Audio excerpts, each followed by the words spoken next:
आप सबके बीच आके मेरे को भी मेरी माँ की याद आ गई। भाई साहब की बातें सुन रहा था, आंखें भरी हुई हैं, लेकिन फिर भी मैं कुछ बातें कहना चाहता हूँ मेरी ज़िंदगी से ही जुड़ी हुई। मुझे नहीं पता अनाथ आश्रम किस लिए बना रखे हैं, और ना ही मुझे ये पता वहाँ किसकी माताएं रहती हैं, लेकिन मेरे अंदर एक दुख है, एक दर्द है। मैं कोई समाज सेवी नहीं हूँ और ना ही मेरा नाम हर्ष है। मैं अपने जीवन की बातें बताता हूँ। मैं 7 साल का था, मेरी माता जी को चोट लग गई थी, रीढ़ की हड्डी टूट गई थी। सफदरजंग हॉस्पिटल है एक, बचपन में नाम सुना था, दिल्ली के अंदर, अब तो देख भी लिया। उसके बाद मेरी माँ 1 हफ्ते तक तड़पती रही।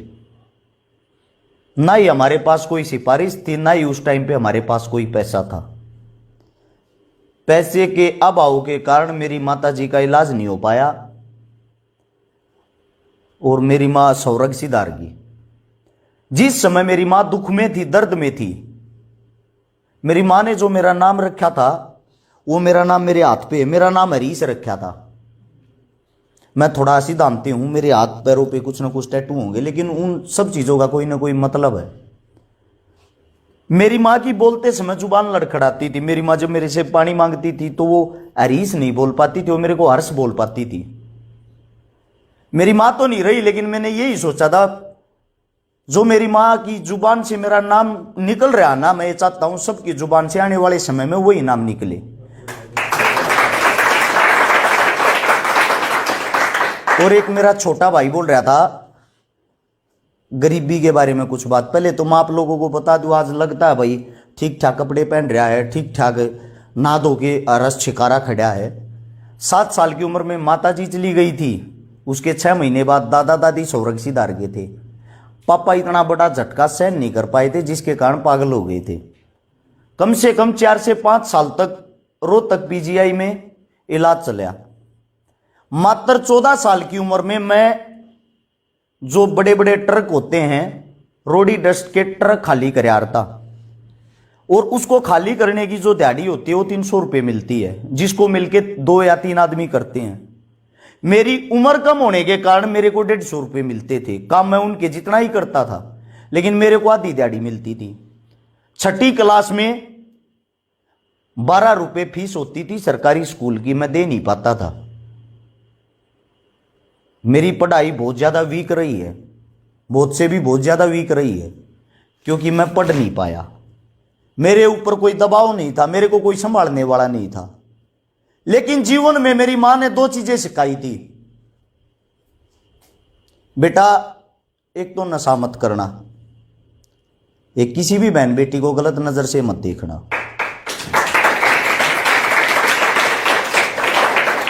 आज मेरी उम्र 32 साल हो गई है। 32 साल की उम्र में आज तक मेरे को किसी भी नशे का ये भी नहीं पता है इसका टेस्ट क्या होता है।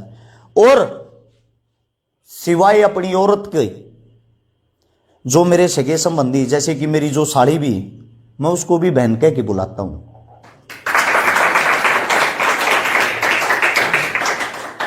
मैं कोई समाज सेवा नहीं कर रहा हूं, मैं मेरी मां के दुख का बदला ले रहा हूं। 20 करोड़ रुपए की नगद लोगों की मदद कर चुका हूं, गरीब आदमियों की।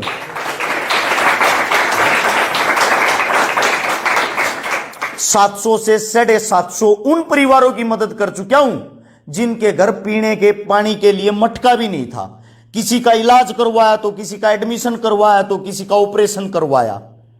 85 से 90 उन बहनों की शादी कर चुका हूं जिनके घर में ना मां है, ना भाई है, ना बहन है, ना ही उनको कोई संभालने वाला था। 14 से 15 उन बेटियों के बात भर चुका हूं जिनका भाई नहीं था। और आज के समय में अपने आप को भाग्यशाली समझता हूं। मैं किसी बड़े बाप की औलाद नहीं हूं, मैं इतने गरीब परिवार से हूं। आजकल लोग अंदाजा लगाते हैं, हर्ष छिकारा 1 किलो का कड़ा पहनता है, हर्ष छिकारा अच्छी वॉच पहनता है, हर्ष छिकारा अच्छे जूते पहनता है, उसके पीछे की गरीबी किसी को नहीं दिखती। इतने दिन जो मेहनत की वो किसी को नजर नहीं आती। सैकड़ों से ज्यादा आंदोलन कर चुका हूं अकेले। 2019 में 57 आंदोलन किए हैं। जो मेरी बहन बेटियों की इज्जत के लिए, इज्जत को तार तार करते हैं ना, जो बलात्कारी होते हैं, जो पाक्सो कानून पास हुआ है कि 14 साल से कम उम्र की बच्ची या बेटी के साथ अगर दरिंदगी हो तो सीधी फांसी हो, उसके लिए अरश शिकारा ने अकेले ने 7 आंदोलन किए हैं। परमात्मा की दया से आज तक शरीर में कोई चोट नहीं लगी। अगर कोई चोट लगी है ना सिर्फ आंदोलनों में, और एक जगह से हाथ पैर कटे फटे टूटे हुए सिर्फ पुलिस वालों की लाठियों से और आंदोलन करते हुए चोटें लगी हैं। और आज भी कुछ मेरे साथी, कुछ मेरे भाई जो मंद बुद्धि होते हैं, जिनको कोई काम नहीं होता, जो भेड़चाल चलते हैं, वे अपने घर सोशल मीडिया पे बैठ के एक बात कहते हैं, अरश शिकारा चोर है। लेकिन आज जो मेरा बाप, मेरा पिता, जिसकी मानसिक हालत सब कुछ ठीक है, जो मेरे साथ रहता है, मेरा बाप सुबह उठते ही जब घर से बाहर निकलता उसको 20 आदमी राम राम करते ना, अरश शिकारा का पिता जा रहा। मेरा बाप एक बात कहता है, मेरा बेटा बब्बर शेर है।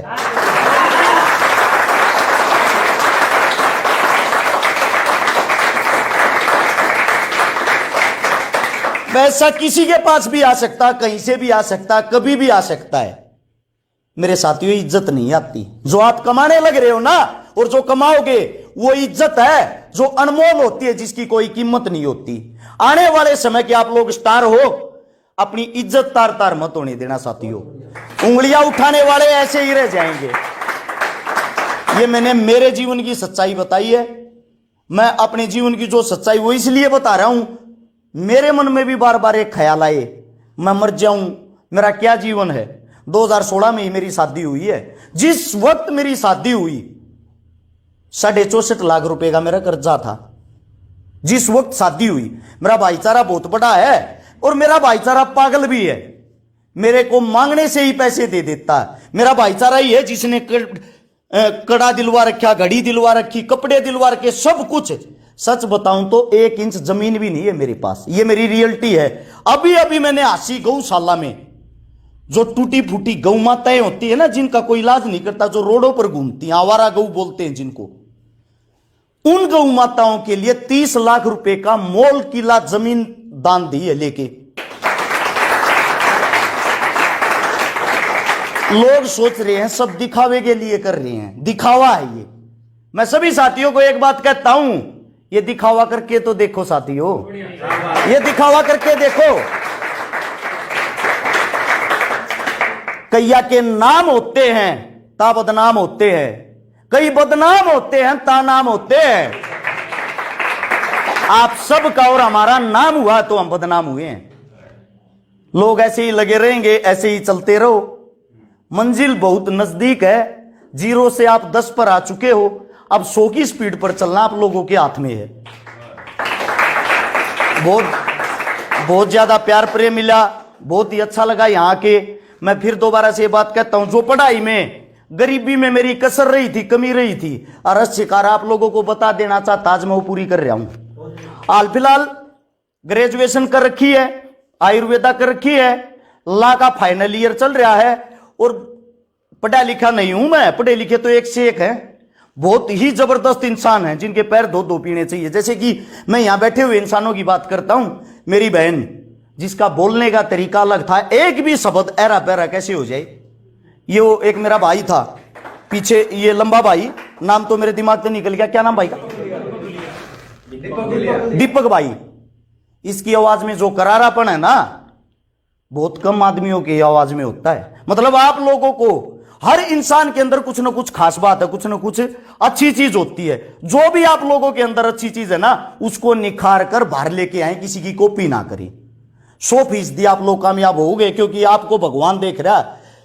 एक बात आप लोगों को बता देता हूं, भगत सिंह जिस समय जेल में था ना, उसके दिल दिमाग में एक चीज का दुख था, सांड्रस मारने का।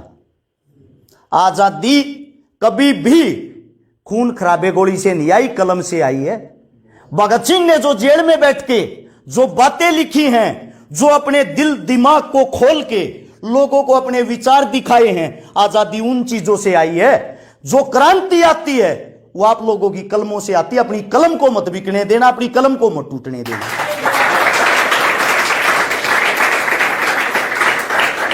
मेरी बात ज्यादा लंबी चौड़ी होगी, माफी चाहता हूं। सभी साथियों ने इतना प्यार दिया, सभी बहनों ने इतना प्यार दिया, आप सभी का धन्यवाद। राम राम, जय हिंद।